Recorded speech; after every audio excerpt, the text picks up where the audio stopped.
Bom dia, estamos no ar com mais um XP Connection. Eu, Celso Plácido, estrategista-chefe da XP Investimentos, e aí daremos início ao nosso XP Connection. Ao meu lado, Ricardo Kim, analista-chefe da XP Investimentos. Bom dia, Kim. Bom dia, Celso. Bom dia, Gustavo. Bom dia, pessoal. Isso aí, mais um XP Connection, comentar um pouco aí de mercado e fazer a nossa apresentação como padrão.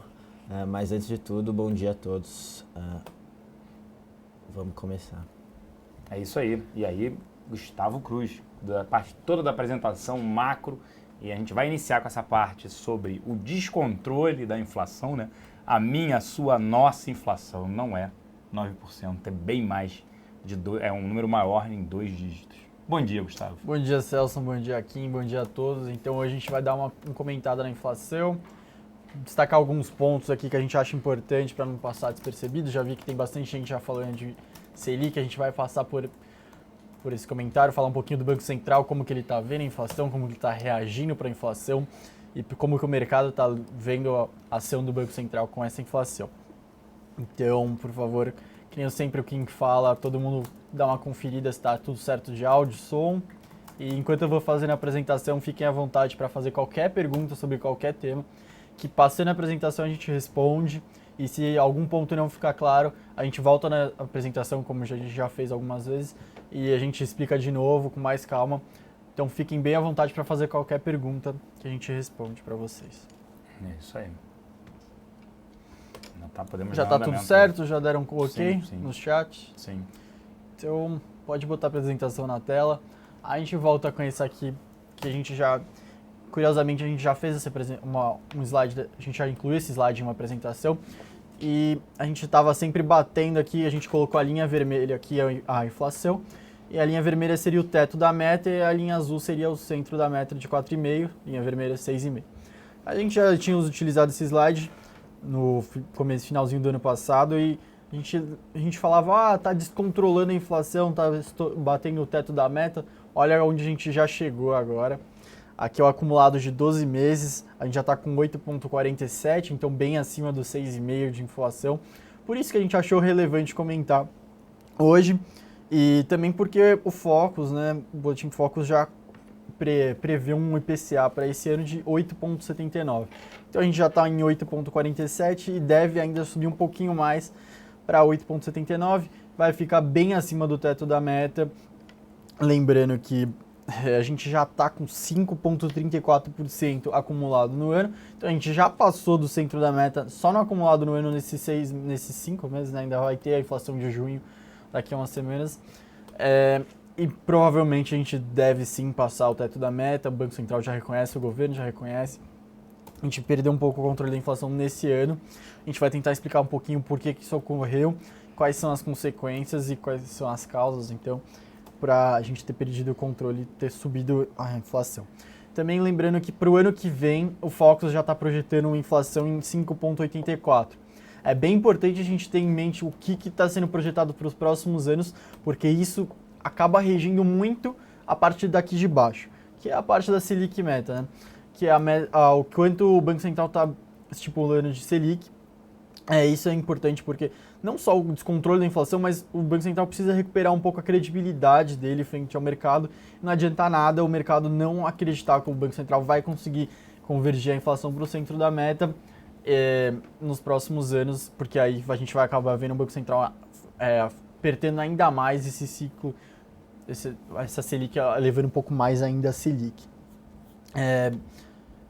Outro ponto que eu só vou passar bem rápido é que a parte da inflação da Selic real, a gente tem aqui Selic em amarelo e IBCBR, que seria um pouco do quanto a atividade em azul. Então, o que eu queria destacar aqui rapidamente, nem vou ficar muito tanto nesse ponto, é que essa alta da Selic, para combater essa alta da inflação, ela vai ter um impacto ainda no PIB, né? A gente vai mostrar que o pior já passou talvez na inflação, mas o pior ainda não passou em termos de atividade. E talvez isso fique cada vez mais confuso, mais nebuloso para os próximos meses, do quanto que a atividade ainda vai ser impactada em 2016 por uma série de medidas que estão sendo feitas em 2015, que a gente achava que teriam talvez uma velocidade maior. A inflação era esperada que desacelerasse um pouco antes, surpreendeu tanto o mercado, tanto o BC, tanto que as expectativas de inflação no Focus subiram ao longo do ano. E o Banco Central talvez tenha feito um aperto monetário acima do que esperava, porque a inflação não desacelerou. E isso vai acabar, como a gente pode ver quando ocorre uma alta na Selic, acaba impactando um pouco na atividade. Essa alta agora da Selic vai impactar um pouco mais a atividade nesse ano e no próximo também, ao menos. Aqui um dos primeiros pontos que eu quero deixar bem claro é a parte da rigidez da inflação, dessa inércia da inflação. Inflação que com certeza é uma variável bem chave nesse curto prazo, como eu mostrei, a Selic vai ser bem determinada visto como está a trajetória da inflação, mas é a parte de branco que seria a inflação de serviços. Nos últimos anos houve uma rigidez muito forte na parte de educação, de saúde, o país enriqueceu bastante e um pouco da população que conseguiu migrar do setor de serviços, da parte do serviço público para o privado, então seria na educação, na saúde principalmente, ele não quer mais retornar, né? Você consegue levar seu filho para uma escola particular, você consegue levar a um hospital particular, você não quer mais retornar ao padrão anterior. E você não tem muito como ter um poder de barganha na medida que uma escola aumenta a cobrança da mensalidade, na medida que um serviço de saúde cobra um pouco mais para um exame, você fica um pouco refém, é bem inelástico, você acaba tendo que simplesmente aceitar. Então a gente vê uns serviços aqui no Brasil, se a gente pudesse fazer uma comparação, talvez numa apresentação mais posterior, a gente tem uma inflação de serviços bem mais rígida do que normalmente tem nos outros países. Aqui simplesmente essa queda foi por uma revisão de metodologia, então isso é uma das coisas que impacta cada vez mais, mas outras coisas que tem feito a inflação aumentar esse ano, a gente não pode deixar de esquecer da desvalorização do câmbio, né, que tem um impacto significante sobre os preços, e isso talvez justifique um pouco do porquê a inflação do ano que vem ainda tem uma estimativa no mercado de um pouco mais alta, porque ainda é esperado uma desvalorização cambial mais alta para o ano que vem. A gente tem principalmente... Desculpa, o pessoal tá falando que caiu. Tem 3 pessoas aqui dizendo que travou, que caiu. A gente está checando aqui, quem não caiu, está checando aqui se aconteceu. Aqui alguma coisa. Voltou, gente, desculpa aí. Volta só um pouquinho. Bom, então aqui a gente colocou um pouco a abertura do IPCA, né? Os preços duráveis em amarelo, vermelho semiduráveis, não duráveis alimentos, principalmente em azul. E a gente está justificando a inflação de serviços ser muito rígida no país. A parte, por exemplo, nos últimos anos a renda aumentou, a população enriqueceu, né? E quando você tem a oportunidade de migrar do serviço público para o particular, em termos de educação, saúde, você fica um pouco refém, você não consegue combater, você não tem um poder de barganha e a rigidez da inflação de serviços é muito forte. Então, por exemplo, eu quis exemplificar como você consegue levar seu filho de uma escola pública para uma particular. Você não quer tirar seu filho da escola e você fica um pouco refém ao reajuste de mensalidade a cada semestre, a cada ano. Isso é um exemplo de como a inflação de serviços é muito rígida no país. Isso tem contribuído muito para a inércia da inflação e deve impactar bastante ainda na inflação ao longo dos próximos anos. Mas indo mais para o curto prazo, eu quis citar a desvalorização do câmbio como impactando bastante a inflação, tanto em 2015, tanto em 2016 ainda deve ter um pouco. Se a gente pegar o Focus, eles ainda acham que o câmbio vai desvalorizar mais no ano que vem, e por isso talvez uma explicação por que eles ainda não veem a inflação em 4,5% em 2016, eles ainda colocam em 5,5%. O Banco Central constantemente diz que quer levar para 4,5% já em 2016, que vai fazer o que puder para isso, mas o mercado ainda não prevê isso. Junto a isso também, diria que esse ano em 2015, claramente os preços administrados como energia elétrica, água, combustíveis, eles têm uma contribuição significativa para a inflação em 2015. Eles já estavam sendo retidos, não estavam aumentando faz já muito tempo e tinha que aumentar, era bem esperado isso, mas isso acaba tendo uma reposição. Por exemplo, um restaurante ele tem que pagar mais contas, ele tem que pagar mais salários, tudo, e ele acaba repassando e isso acaba fazendo com que a inflação como um todo suba. Ainda existe uma expectativa de que a inflação dos preços administrados esse ano no Focus é de 14% e que no ano que vem seja de 5,84%. Logicamente é uma diferença um pouco grande, mas ainda é um patamar significante. Ou seja, ano que vem a gente ainda vai ter um pouco de resistência nessa inflação. Outro ponto também seria a parte do choque climático, né? A gente teve bastante dificuldades, quase entrando em racionamento nesse ano, e isso acabou resultando em um preço maior para o consumidor. Aqui é a parte do Banco Central que eu quero deixar bem claro aqui. O mercado ainda prevê um corte de juros mesmo com a inflação acima da meta nos próximos anos. Então isso é muito ruim, porque o Banco Central ele perdeu um pouco a sua credibilidade. Se o mercado prevê que ele vai cortar juros mesmo com a inflação acima da meta, é que ele não tem uma credibilidade para conseguir levar a inflação para o centro da meta, tanto em 2016, que eles esperam um pouco em 5,5%, e em 2017, que já está caminhando para os 4,5%, mas ainda não está lá. Então, retomando, se o BC não consegue ancorar a expectativa no centro da meta, e o mercado ainda, mesmo assim, ainda acredita que vai haver um corte na taxa de juros, isso é bem ruim, talvez isso justifique mais elevações ainda na Selic ao longo de 2015, para o Banco Central, enfim, conseguir levar as expectativas para o centro da meta. Talvez fazendo um paralelo, bem o oposto do que a gente está vendo na Europa, que o Banco Central de lá começou um pacote de estímulos monetários e o mercado reagiu positivamente, acreditando que sim, que a inflação vai convergir para a meta. Então, com isso, o Banco Central, a atividade de lá reage positivamente, aqui ocorre o contrário. Só retomando, voltando um pouquinho um ponto, por que ocorreu isso? A gente tem, além da concessão de crédito muito forte nos últimos anos, que tem razões para a gente acreditar que agora com essa concessão menor, existe razões para acreditar na descompreensão, mas talvez apenas no final do ano. Também só retomando no ponto do fiscal, que piorou muito nos últimos anos, foi bem negligenciado. A gente está vendo agora um esforço muito forte da equipe econômica para retomar um superávit fiscal nesse ano. Talvez não consiga chegar em 1,2%, mas consiga fazer um superávit nesse ano. Mas isso ainda leva um tempo, leva pelo menos uns 2 a 3 semestres para ser realmente visto na inflação. Ou seja, o governo conseguindo fazer um superávit primário vai ter um impacto deflacionário, mas isso ainda é demorado, não é instantâneo que esse impacto ocorre. Então a gente deve ver isso mais no final do ano, mais para 2016. Então a inflação esse ano ainda vai ser sim persistente. O outro ponto do curto prazo seria a inflação de salários. A gente já tem um primeiro sinal de redução e isso impacta diretamente na inflação, mas ainda assim ainda está muito forte, ainda não vai convergir tão rapidamente. A gente já pode trazer para cá, acho que depois qualquer coisa a gente volta na apresentação, mas o que a gente quer passar é isso, que as causas foram muito do governo negligenciando o fiscal nos últimos anos, está se tornando cada vez mais claro que é muito isso que ocorreu, que gerou a inflação. A gente sabia muito que o preço administrado estava muito segurado, a gente sabia que tinha muita coisa que não estava caminhando naturalmente, e isso gera inflação.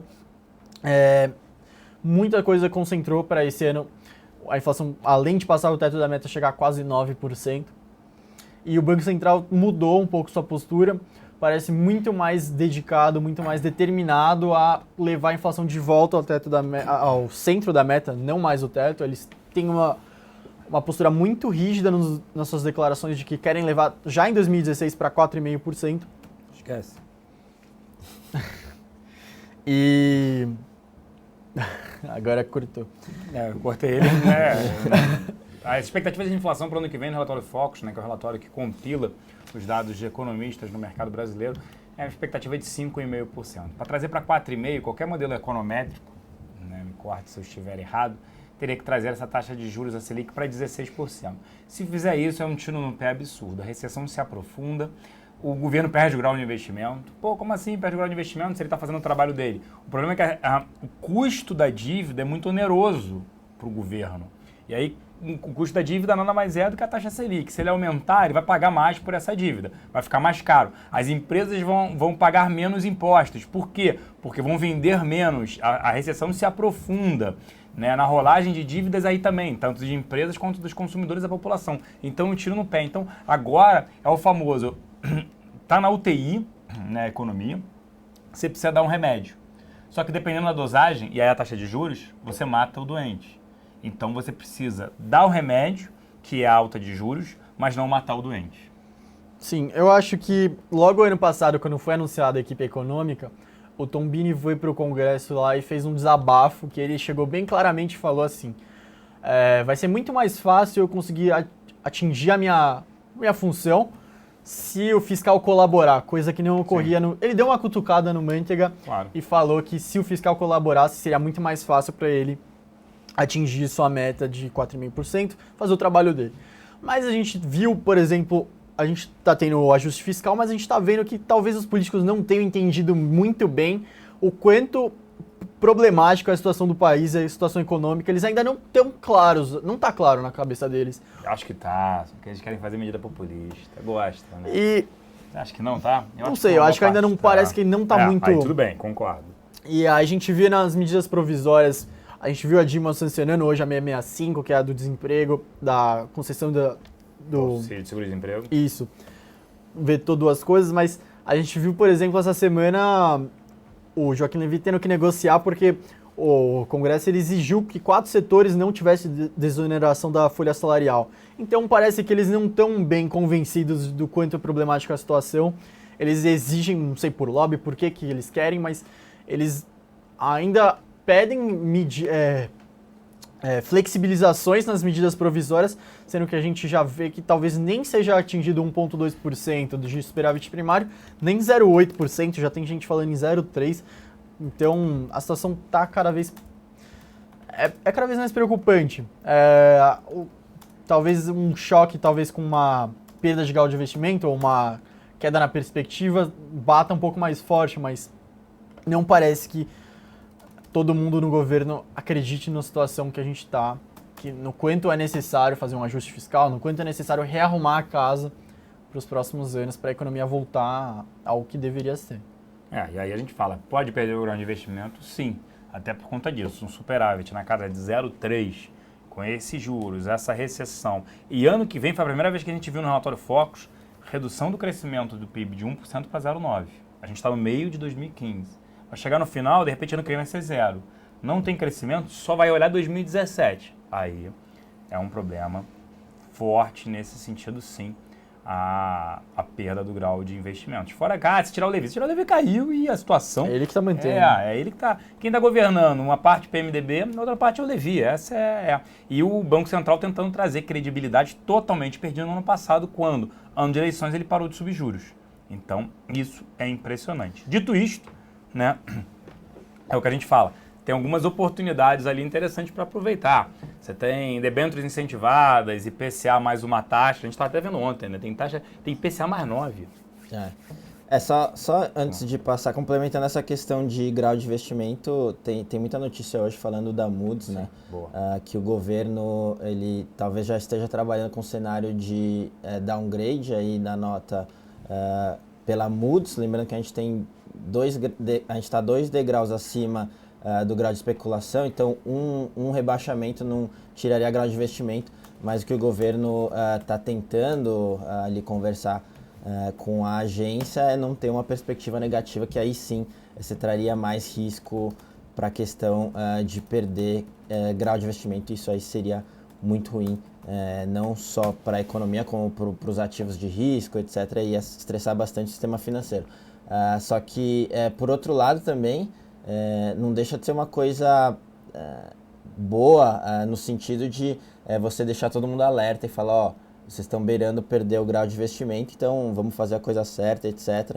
E até para dosar essa questão de aumento de juros que o Celso estava falando, que se você não dosar isso da maneira certa, pode ser exagerado, etc., impactar para crescimento nos próximos anos e, consequentemente, perder grau de investimento. E aí pode virar uma bola de neve toda essa questão, né? Então, isso, só falando com o que o Kim acabou de falar, com o que o pessoal está comentando aqui no chat. Realmente, o CDS do Brasil é de vários, é o comparável a países que perderam grau de investimento nos últimos anos. E ano passado a gente fazia essa discussão, que provavelmente perderia o grau de investimento agora, em junho, que seria o limite. Mas o que veio, o fator novo que apareceu foi o Levi, e parece que ele que manteve o grau de investimento com as promessas de que batalharia para fazer um superávit fiscal, que conseguiria retomar o crescimento já no ano que vem, mas que nem o Celso falou, a gente já teve ano passado 0%, esse ano vai ser recessão, se ano que vem já voltar para 0%, acho que aí a agência de grau de investimento olha crescimento principalmente, né? E o país não está crescendo, não tem como manter, né? Boa, vamos tirar aqui umas dúvidas, porque daqui a pouco a gente tem um produto bastante interessante para oferecer para vocês, né? Preencham aqui embaixo, né? Quero investir com eles. Coloquem seus dados, é um capital protegido aí, uma exposição a ações lá fora, e você ainda tem um capital protegido durante 1 ano e meio. Daqui a pouco a gente tira dúvidas. Itaú, a primeira pergunta foi sobre Itaú. A gente segue gostando de bancos, né? Bolsa negociando a 12,5 vezes lucro, nada mais é do que para você investir o seu dinheiro, você vai recuperar ele em 12 anos e meio. Itaú negociando na casa de 8 vezes lucro, por conta de contribuição social sobre lucro líquido, receio de inadimplência, crescimento e possível extinção de JCP, mas se torna aí um dos setores mais baratos e eles vão repassar essa conta para o consumidor.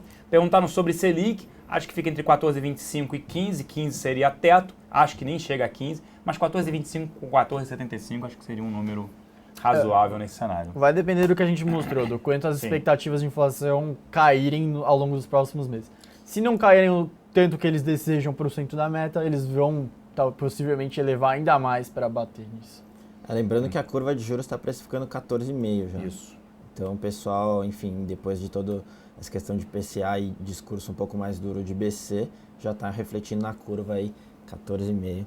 Então a ver, né? O grande problema é que eles também precificam um corte na taxa de juros antes deles chegarem no centro da meta. E isso é muito ruim, o BC pode bater mais forte se eles acharem que tem um... É meio que um desafio, né? É o mercado falando pro BC que não acredita nele. Sim, boa. O convidado 8243 perguntando se poderia falar de elétricas, se elas vão subir com racionamento. Não, com racionamento seria ruim, totalmente negativo, porque você cai o volume delas. O que tem acontecido é o governo resolveu dar aumento, reajuste de tarifas. Isso tem ajudado o setor, principalmente as distribuidoras. A Copel, por exemplo, tem um reajuste médio aí anunciado de 15,23%. Isso tem ajudado. A gente prefere não ter, na nossa área de análise, recomendar nem geradoras nem distribuidoras de energia. Por quê? Se vier um racionamento, como eu citei, o volume de energia é menor, na casa de uns 30% menor. Isso seria ruim para o setor. A gente prefere no setor elétrico empresas de transmissão de energia, no caso Taesa, TAEE11, que faz parte da nossa carteira recomendada dividendos, que ela tem um dividend yield, né, projetado de 11%, seria bastante interessante. O que pode vir da China com esses IPOs essa semana? Isso pode trazer uma forte correção aqui? Não acredito, né? A China corrigiu bem, atingiu o que a gente chama de all-time high, né? Nunca na história desse país, daquele país, se viu um nível tão alto de bolsa por conta da possibilidade de entrada no MSCI. É o Morgan Stanley Índice de emergente. China poderia entrar, não entrou, as ações devolvendo. Só perguntando, Fernando F, perguntando de Embraer, com mais de 100 novos pedidos, Kim, no evento da Paris Air Show, e o ativo não andou, deve subir mais rápido nos próximos pregões. O que a gente acha? Porque só lembrando que o pessoal deu uma antecipada nisso, né? Se for ver alguns dias antes, justamente dos anúncios, todo mundo já sabia que até a feira, etc., você teve alguma puxada nesse sentido, então quando saiu o anúncio já tinha alguma coisa no preço. Agora, falando de Embraer, o que a gente está olhando para frente, a gente gosta do ativo, principalmente para se expor ao dólar num patamar mais alto, então pensando em termos de portfólio é interessante. A questão aqui é que o nível de múltiplo assim, não está uma barganha, então a gente prefere ainda, para se expor a um dólar num patamar mais alto, papel celulose, no caso, o nosso preferido é Suzano. Então, se tivesse que escolher para esse fim, seria a Suzano, mas a Embraer não deixa de ser uma empresa muito resiliente, o management é muito bom, e a gente vê ao longo do tempo, com todas as questões de governo atrasando, etc., eles conseguiram contornar e ela se mantém ali num patamar bom e com bastante resiliência. Embraer é uma boa saída para exposição a dólar. Boa.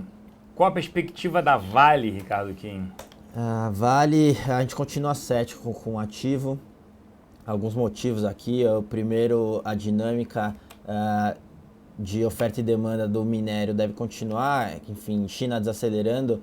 A gente viu aí diversos índices mostrando isso. Acho que é bem claro essa questão aí é bem clara a questão da desaceleração da China. Por outro lado, aumento de capacidade global. Tanto a Vale, a Rio Tinto, BHP estão aumentando capacidade. A BHP reduziu um pouco o ritmo, mas também nada que mude a dinâmica estrutural da coisa. Então a gente vê aí um preço de minério pressionado ainda. Por outro lado, você tem a Vale com um investimento muito pesado para fazer ainda nos próximos 2 anos. Isso vai afetar a caixa. A gente já vê ela cortando dividendos. Muita gente já falando em mais cortes de dividendos para o segundo semestre, até para o ano que vem. E, por fim, em termos de múltiplo, ela não está negociando uma barganha, né? Ela até negocia acima de alguns competidores globais. Então, não faz muito sentido você pagar relativamente caro numa empresa que vai ter um cenário bem desafiador, aí, principalmente curto e médio prazo. Então, um pouco dessa nossa cabeça. A gente continua bem cético, não recomenda exposição à Vale. Quem tem Vale, a gente recomenda, enfim, trocar a posição para algum outro setor que tenha mais perspectiva, mas se o cliente quiser ficar em Vale, a gente reitera aí nosso call de proteção via derivativos ou uma fence ou alguma coisa nesse sentido para proteger nesse curto e médio prazo desse nosso viés negativo. Tá? Boa. Vamos lá aqui, mais pergunta. Se uma alta do dólar contribui quanto para uma piora no cenário de inflação? Então, é isso que eu até falei um pouco na apresentação, que esse ano já contribuiu, né, a desvalorização do câmbio. E ainda existe, né, se a gente pegar o Focus, a expectativa é que ano que vem desvalorize mais o câmbio brasileiro. A gente até pode até juntar, né, e falar que provavelmente hoje à tarde não deve ser elevar a taxa de juros nos Estados Unidos, talvez seja mais para setembro, mas lembrando que é uma alta gradual, não vai ser uma única alta, vai ser uma alta depois de um tempo mais uma e mais uma. E isso vai desvalorizando o câmbio brasileiro, então o dólar vai subindo e isso vai impactando um pouco sim a inflação.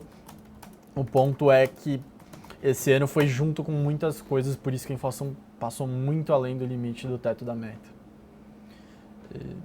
Se alguém quiser que eu explique um pouco mais, talvez, do dólar, depois eu comento. O Beta 3 perguntando GGBR, Usiminas e Vale. Vale, você já falou se GGBR e Usiminas já estaria com seus valuations ajustados. Não. Principalmente os Usiminas está, eu diria, bem desajustado, na verdade. A gente já viu algumas notícias aí, principalmente hoje, né, das siderúrgicas cortando bastante funcionários. Enfim, no ano contra ano caiu corte de 12%. Os Usiminas mesmo comentou de redução de jornada de trabalho, etc. Então, a gente está vendo, isso é só sinalização da própria empresa, o quão o cenário vai ser difícil aí para esse ano e talvez para o próximo também. E frente a isso, você tem, consumindo bastante essa questão macro, em termos de valuation, falando especificamente de Usiminas, para depois eu passar em GGBR, Usiminas você tem, além disso, você tem a questão do imbróglio societário, que prejudica a estratégia da empresa num momento tão difícil, onde essa estratégia é tão importante. Então você tem essa questão do imbróglio societário. Em termos de valuation, ela negocia acima de CSN, acima de GGBR, enfim, acima de competidores ali globais. Então, negociando agora cerca de 10 vezes EV/EBITDA, né, que é o preço da firma sobre o potencial de geração de caixa operacional da empresa. Então, nesse sentido, para a gente não faz nenhum sentido posição em Usiminas, em siderurgia, etc. Mas Usiminas chama atenção, a gente já enviou aí para os clientes que tinham Usiminas na nossa base, proteção, até troca de posição. E GGBR, como está no mesmo setor, segue um pouco a mesma cabeça. A gente teve o Gerdau Day esses dias, os executivos comentando o quanto está difícil aí o cenário interno. Tudo bem que a parte externa ali, principalmente nos Estados Unidos, pode segurar um pouco, mas no nosso ver não vai ser o bastante ainda. A parte interna, no último resultado já mostrou forte desaceleração, desempenho muito ruim e deve continuar para o resto do ano. Então talvez não basta aí essa questão externa dando uma amenizada, mas o estrutural ainda ruim.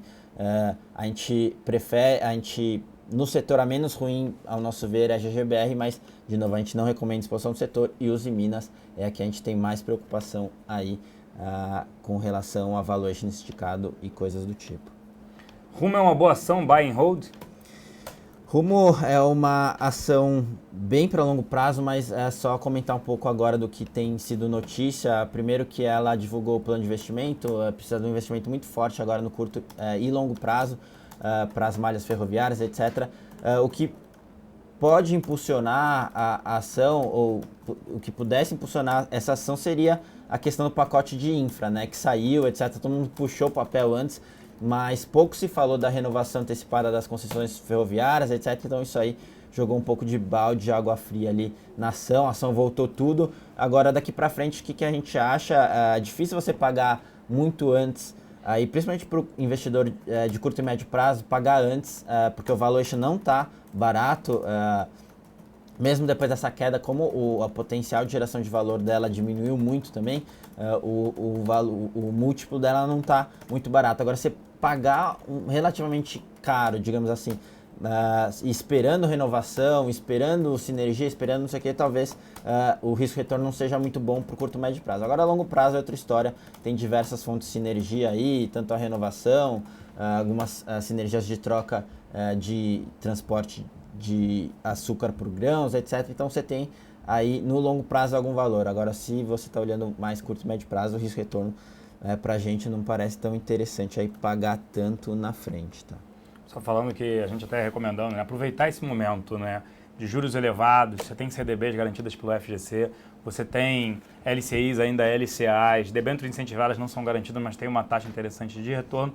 E o FGC hoje tem 43 bilhões de reais. Tivemos um painel há 3 semanas atrás, onde veio um diretor do FGC aqui. Ele falou que garante hoje 99,7% de tudo. Se quebrasse o sistema financeiro garantido pelo FGC, ele teria esse dinheiro todo, 43 bilhões de reais. Então, só cuidado assim com os comentários, gente, para não afetar pessoas que queiram investir. E a gente vem falando, o FGC é garantido, tem um depósito mensal, rentabiliza esse depósito. Quando tem maior market share, deposita um valor maior. O reajuste da distribuidora de energia não é repassado para a geradora, que tem um aumento de custo. O problema são o preço das térmicas. Isso não está sendo repassado, as térmicas é que estão pagando. Thiago Ribeiro perguntou aqui, por favor, falar sobre M Dias, Grendene, Guararapes e Banco do Brasil. Eu não vejo o porquê de tantas indicações como Suzano e Fibra, que na minha opinião não tem bons resultados recorrentes, ao contrário de tantas empresas. Suzano e Fibra tem, você já falou, né, um pouco, se quiser entrar mais no detalhe.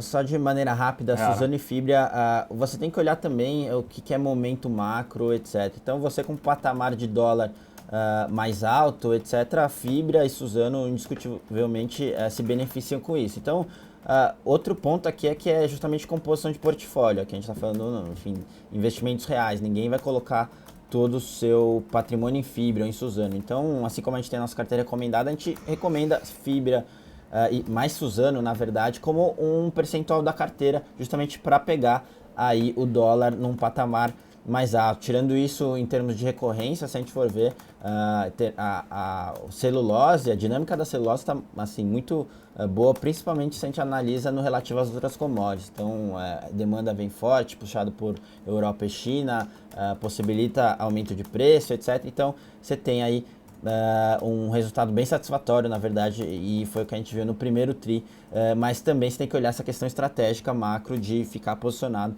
no curto e médio prazo em um ativo que se beneficia com o dólar num patamar mais alto para compor a sua carteira. É mais essa cabeça que a gente vê. Vamos lá. Sobre Banco do Brasil, totalmente fora. Nossa sala de análise não recomenda de forma alguma. Fala, tem participação na Cielo e tudo mais. E na BB Seguridade, interferência governamental no banco, esquece, é impressionante. A gente não recomenda de forma alguma nenhuma ação estatal. O que o governo vem fazendo, destruiu 62 bilhões de reais nos últimos 5 anos na Petrobras, e a gente acha que Eletrobras tem problema, Banco do Brasil vai ter problema, pode precisar de uma nova capitalização mais para frente, não teria mesmo. Guararapes, Grendene e M Dias é muito mais por liquidez, né, que a gente acaba não olhando tanto assim no detalhe. Guararapes, se tivesse que ter, a gente ainda prefere uma loja higiene, é melhor posicionar. Guararapes é barato, o problema é liquidez e sucessão. Tá? Hoje você tem um controlador, né, e ele concentra todas as decisões nele. é uma boa empresa para investir, é no longo prazo, não seria ruim, ainda demonstra crescimento aí no ano, diferente do varejo, ela e Renner, ganhando market share ruim para Hering, mas é só esse problema de sucessão, é um pouquinho complicado, de governança por conta dessa parte de sucessão. Grendene é outra boa empresa, mas pode sofrer também com a alta do dólar, por conta dos seus produtos, vem do petroquímico, né? Polietileno, polipropileno, para ela justamente injetar para fazer a sandália. Tem um benefício fiscal grande, acaba prejudicando ali o preço sobre lucro dela, porque ela tem um benefício fiscal, ela acaba tendo uma receita financeira bastante elevada. Não é ruim, mas a gente ainda prefere outros ativos, ainda mais num cenário desse. Se tiver um sell-off, um cenário de venda, Grendene, a porta vai ser pequena. Lembra quando teve o FIES no final do ano passado, no início desse ano, a Croton negocia mais de 100 milhões de reais por dia, sofreu porque era uma desova, era venda pra caramba. E MG Dias Branco, são massas, biscoitos, tudo isso, nesse cenário desfavorável da economia, classe C, D e E consumindo cada vez menos, é outro problema. Vamos lá, Vivo a gente não pode comentar por conta da oferta. Sobre não ter racionamento, a gente não dá para dizer se vai ter ou não, né? O governo torce para isso. Quem olhou o plano de contingência da Sabesp teve um mega receio, falando que Cantareira, no pior cenário, pode acabar, pode ficar seco em julho. Julho é daqui a 13, 14 dias, impressionante. Sobre o motivo das altas da Petrobras, né, principalmente aí com essa possibilidade do modelo de partilha, se mudar o modelo de partilha, é altamente positivo para ela. Esse é um risco de estar short em Petrobras. E aí o José Serra, né, senador, quer acelerar essa votação junto com o Renan Calheiros de mudar o modelo de partilha. O modelo de partilha determina que ela tem que ter 15% da sua... 30% das licitações dos blocos tem que ser no mínimo operado pela Petrobras. A gente vai dar início, produção, para a parte do capital protegido? Perguntando aqui para a produção sobre isso. Perguntaram da taxa de juros hoje dos Estados Unidos. Então, os dois cenários possíveis, né? Se não alterar, ter um provável dólar para... não tem pressão no dólar. Se alterar, se subir, aí sim, o real desvaloriza bem rapidamente, junto a todas as moedas no mundo. Mas, ainda assim, alterando ou não alterando, acho que o importante vai ser o tom do comunicado. Do comunicado. Esse é o principal hoje. Isso, pra gente ver o que eles estão falando, se não alterar, o que eles estão falando para os próximos meses, se eles vão aguardar.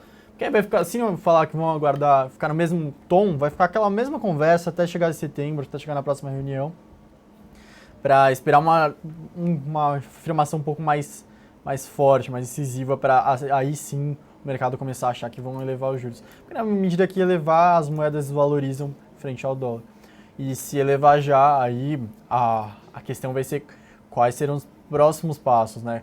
O quanto eles vão querer esperar uma reação dessa primeira elevação da taxa de juros para continuar com a sua elevação gradual. E se elevar, aí o real já desvaloriza bem de cara, assim, né?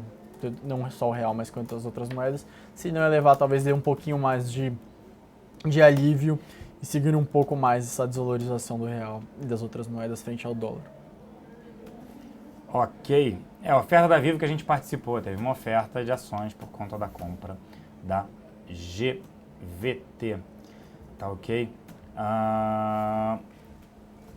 Teve bastante gente falando aí de debênture incentivada, enfim, dinheiro em poupança, CDB. Acho que é legal comentar aqui, muita gente falando, é muito perigoso colocar CDB de banco pequeno. É inseguro. É inseguro por causa das debêntures incentivadas que não tem FGC. Agora, só tem que tomar cuidado com alguns extremos aí, tipo, não coloquem dinheiro em CDB incentivado, etc. Não coloque dinheiro em CDB de banco pequeno, porque você tem aí diversos mecanismos e você nunca vai colocar também todo o seu dinheiro numa debênture incentivada fora do FGC. Isso aí não existe. Então, o que a gente tenta falar aqui é justamente uma composição de portfólio em renda fixa. Então, debênture incentivada não tem FGC, mas o retorno é muito maior. Sei lá, 15% líquido, 16% líquido. Então, você está tomando risco e por causa desse risco, seu retorno vai ser maior e, obviamente, você não vai concentrar sua posição nisso. Então, você vai ter uma parte pequena do seu portfólio nisso. Agora, bancos pequenos também, você tem a questão do FGC. O Celso já comentou bastante o quão sólido é a questão do FGC. Então, você ponderar o seu portfólio com isso, tudo bem. Faz sentido. Então, é justamente isso que a gente está falando. Você só a mudança do dinheiro que está na poupança rendendo menos do que a inflação para esse portfólio, seja debênture incentivada, CDB, etc., só esse shift aí já te dá uma rentabilidade muito maior. Então é um pouco disso que a gente está falando aí, e nunca concentrar em uma coisa só, tentar trabalhar esse portfólio aí, assim como a gente fala em renda variável, fazer a mesma coisa para renda fixa, né? Excelente, Ricardo Kim. Como a gente já vinha falando, né, sobre falar, a gente tem um fundo capital protegido. Poxa, é bom investir em ouro, mas eu não tenho como. A gente fez um fundo capital protegido no início do ano em ouro, rentabilidade estupenda, que você protege seu capital. E o ouro vem apresentando uma forte alta. Agora, a gente quer justamente apresentar para vocês um novo capital protegido que já está na nossa prateleira, que é bastante interessante, por isso eu convidei a Maitê, responsável por toda essa parte comercial de produtos estruturados aqui na casa. A XP é a mais forte do mercado em produtos estruturados. Quando a gente fala, tem ações, mas tem proteção via FENS, é uma operação estruturada que você ganha com uma alta do índice e se protege também de uma queda num determinado percentual. Então não é comprar put pronto, gente, que você tem gasto. Fora isso, é zero cost, ou seja, não tem custo nenhum, por isso que a gente recomenda. Mas vamos falar do capital protegido. Eu vou deixar para a Maitê apresentar esse capital protegido que a gente acha bastante interessante, e tirem dúvidas, por favor. A gente tem mais 10 minutos para apresentar e tirar suas dúvidas, que é um excelente investimento aqui. Obrigado, Maitê, bom dia. Queria que você apresentasse esse capital protegido 12 da XP, por favor. Oi, Celson, bom dia a todos. Pois é, a gente está essa semana, nós lançamos o Fundo de Capital Protegido número 12, que pela primeira vez é um produto ligado às ações da Apple. É isso mesmo, gente, todo mundo aí conhece a Apple, todo mundo aí tem iPhone, tem iPad, tem o iWatch, e a gente então resolveu lançar um produto que dá ao investidor acesso à performance das ações da Apple. Como é que funciona esse produto? É um fundo de capital protegido, 18 meses, o cliente coloca o dinheiro hoje, ele não pode tirar o dinheiro até o final dos 18 meses, mas no final, se as ações da Apple subirem, o cliente ganha 1 para 1 na alta da ação da Apple, com um limitador de alta de 60%. Ou seja, se as ações da Apple subirem 50%, você ganha 50%. Se subir 40%, você ganha 40%. Só que se subir 70%, você ganha 60% por causa do limitador de alta de 60%, tá? Vamos lembrar que no meio do caminho você não pode tirar o dinheiro, os produtos de capital protegido, eles são para ficar até o vencimento, e o seu capital é protegido no vencimento. Ou seja, se a ação da Apple cair no vencimento, você vai receber o seu principal que foi investido. O único jeito que você pode perder alguma coisinha é se tiver a incidência de come cotas, ou seja, se as ações da Apple subirem no meio do caminho e depois elas caírem. Mas aí, nesse caso, a única coisa que você perde mesmo seria esse come cotas. O resto do principal é protegido. A taxa de administração é de 1% e ela já está embutida no principal protegido, tá, gente? Então é um produto muito legal, não tem risco cambial nenhum, gente. É um produto que é em reais, então você não precisa mandar o seu dinheiro lá para fora para investir no produto, para investir nas ações da Apple. Você pode investir em reais aqui. Então o que acontece? Se a ação da Apple subir em dólares, por exemplo, 20%, você vai receber 20% em reais. Então não tem risco cambial, é melhor ainda, tá? Agora, Celso, se você quiser falar um pouquinho, quais que são suas perspectivas para as ações da Apple, por que você gosta especificamente? Eu sei que já é um produto que a gente não precisa nem vender, todo mundo conhece a Apple aí no nosso dia a dia, mas se você quiser dar um pouquinho a sua visão para a gente. Claro. Obrigado, Maitê. Não, acho que a Apple dispensa apresentações. O que aconteceu com a empresa hoje, ela negocia 14 vezes lucro. Só para ter uma ideia, a bolsa nos Estados Unidos negocia na casa de 17,5. Ela tem um desconto. Fora todo o crescimento, melhora de margem com seus produtos e serviços, 55% da receita vem de iPhone? Vem. Ela vem voltando a ganhar market share, ela perdeu market share nos últimos 2 anos para a Samsung, agora ela voltou a recuperar de novo, com inovação, com produtos e serviços. Fora que ela tem um desconto em relação ao múltiplo de bolsa. E tem um caixa enorme, que acaba gerando uma ineficiência tributária. O que é isso? Quando você tem um caixa muito grande e o seu retorno sobre capital investido é maior, obviamente, do que deixar o dinheiro no banco, é melhor você aplicar aquilo ali, ter uma despesa financeira e pagar menos imposto. No caso dela, se você expurgasse esse caixa que gera uma receita financeira, ela paga mais imposto sobre isso, o preço sobre lucro dela seria na casa de 11 vezes mais barato do que a Bolsa Brasileira. Com o crescimento no mercado, que vem demonstrando, tudo bem, está sendo mais lento o crescimento nos Estados Unidos. Só que fora isso, no Brasil, por exemplo, caiu-se venda de eletrônicos, eletrodomésticos, carros. Carro caiu 26%, eletrônico, tudo caindo. Smartphone, nesse caso, iPhone cresceu.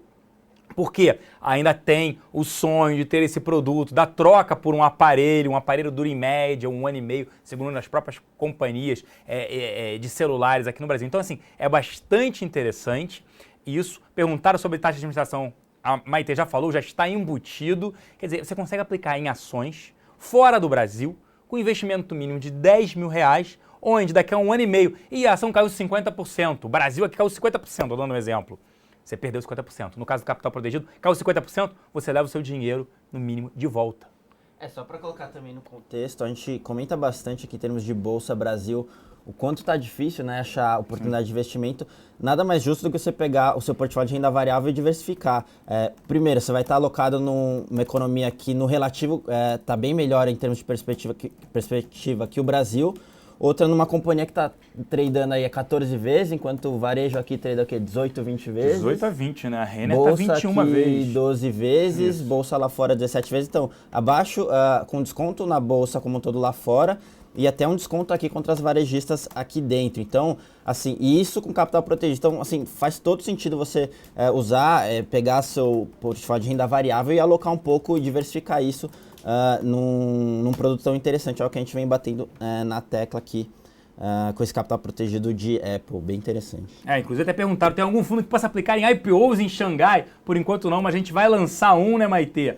Um bastante interessante da Ásia, de um país asiático, eu não posso falar ainda aqui, mas tem surpresa aí na área. Por enquanto é o da maçã, bastante interessante. Maitê, você tem algo a comentar? Acho que você explicou bastante aqui, bem interessante. O pessoal não tirou muitas dúvidas, mas até perguntou aqui, eu quero aplicar. Como é que faz para aplicar? O que precisa, Maitê? Olha, gente, tem que ter, para aplicar no produto, tem que ter uma conta aqui na XP. Com R$10 mil você já consegue aplicar no fundo. As aplicações vão acontecer até dia 30 de junho ao meio-dia. Então, se você quer aplicar... E olha, gente, lembrando uma coisa, não é todo dia que você tem aí um produto capital protegido ligado às ações da Apple, né, em reais aqui no Brasil, que você pode aplicar só R$10 mil.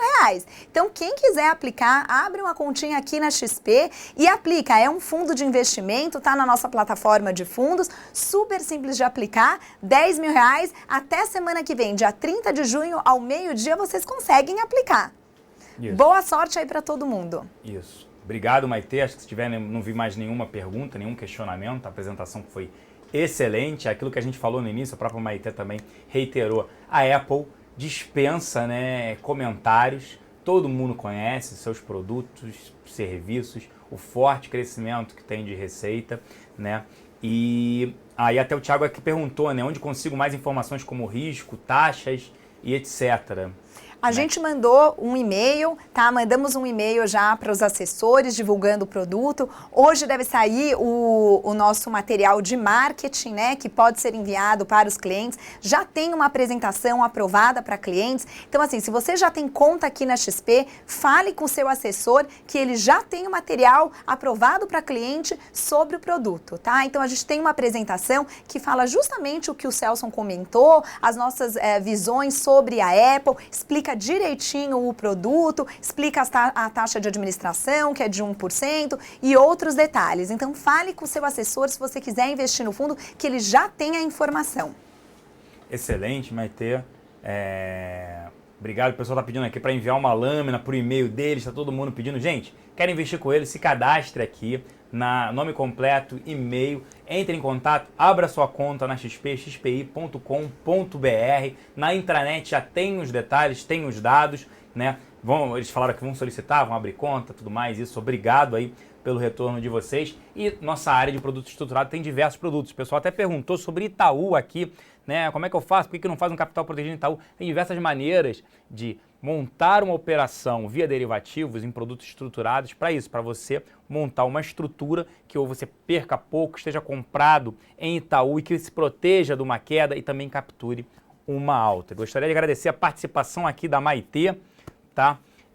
Pela apresentação e pelas dúvidas que ela tirou. Obrigado, Maitê. Tchau, gente. Muito obrigada e boa sorte aí investindo no fundo. Isso. Obrigado, pessoal, aqui pelas dúvidas. Se vocês tiverem mais dúvidas aqui, a gente tenta sanar. Lembrando, aplicação até o dia 30 de junho. Não perca essa oportunidade. O fundo fica fechado durante 1 ano e meio. Foi o que a gente falou. Ouro foi tem sido uma excelente aplicação. Fora isso, você ainda protege o seu capital investido. O pessoal falando, Vivo, a oferta se encerrou em março, só que a gente fica restrito durante um período. Não posso comentar sobre Vivo, tá? Esses fundos direcionados a empresas específicas serão o futuro dos fundos, dos investimentos. Algumas você pode focar nesse também. Pessi Renar também tem maçã. Concordo com você, mas não dá nem para comparar, né? Uma vende maçã, outra vende celular. Tá? Nossa área de produtos estruturados está aqui para atendê-los. E quando eu vim para a XP em 2009, eu sempre vivi um mundo institucional. Sempre trabalhei com gestão, com uma análise de empresas. E trabalhei em hedge funds, trabalhei em grandes assets. Não estava iniciando esse processo de produtos estruturados, né? Por exemplo, um analista ele quer manter uma posição de um papel. Ele quer carregar, ele não quer ficar tradando, saindo e entrando toda hora no papel. Ele quer carregar aquele no fundo.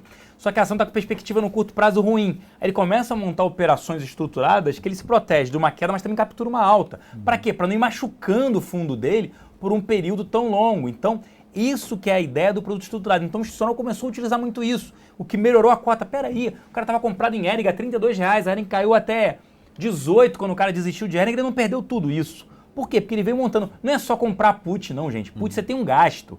A operação Fence, por exemplo, você se protege de uma alta, uma queda, e muitas das vezes você consegue fazer um zero cost, um custo zero, e em alguns casos até receber.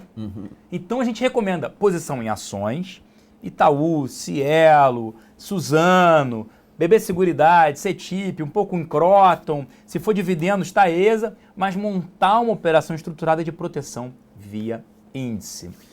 Só lembrando que isso aí vai muito em linha com o que é o lema da XP, né? A gente oferecer não só renda variável, etc., mas uma gama de produtos aí e fechar o ciclo, né? A gente falou bastante do problema macro, enfim, juros altos, etc. Ok, vamos aproveitar isso usando renda fixa, melhorando nosso portfólio, etc. E, obviamente, a gente tem a parte de renda variável que a gente consegue mesclar aí e ser um pouco mais conservador, comprar as ações, fazer essa proteção que o Celso está fazendo, ou até entrar num capital protegido, onde o seu principal é garantido, etc. Então, tem muita coisa para fazer ali na nossa plataforma, enfim, tudo em um lugar só. É um pouco disso que é o nosso lema aí, tentar ajudar o brasileiro a investir melhor em todas as áreas aí e até trazendo a parte de opções derivativos para conhecimento disseminar para o varejo, né?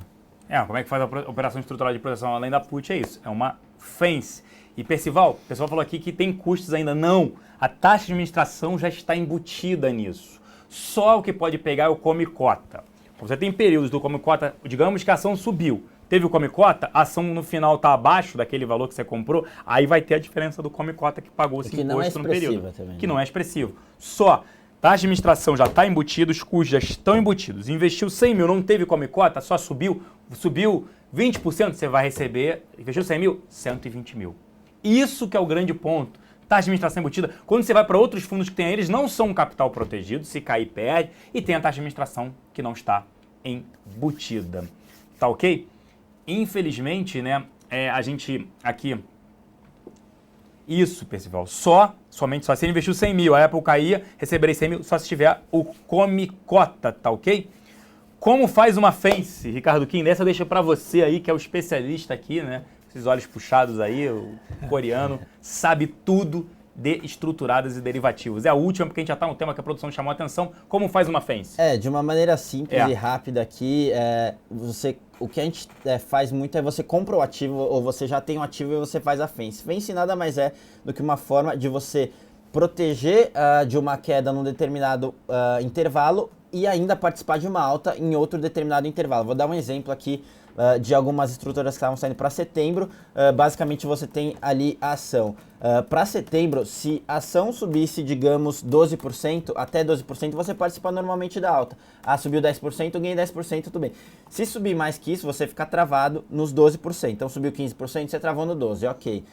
Então, você participa da alta até certo ponto. Agora, o interessante dessa estrutura é que você fica protegido no intervalo de, digamos, 12% também. Então, se o papel cair 10%, você não perdeu nada. E isso a custo zero, porque você está fazendo toda essa estrutura e fica a custo zero. Então, essa é um pouco da lógica da Fence. Por isso que a gente recomenda muito. Então, você já tem o papel? Ótimo. Então, por que não fazer isso a custo zero e incrementar valor no seu ativo? Então, é um pouco disso que a gente está tentando disseminar aí para os nossos clientes. O convidado 2317 falou, tudo que o Celso falou é lindo, todavia parece-me que é para algo grande. Não, não é. Pois para o dia a dia do pequeno não tem essa informação. Tem, sim, mudei de assessor e nada. Tem essa informação, tá na intranet, gente, por favor.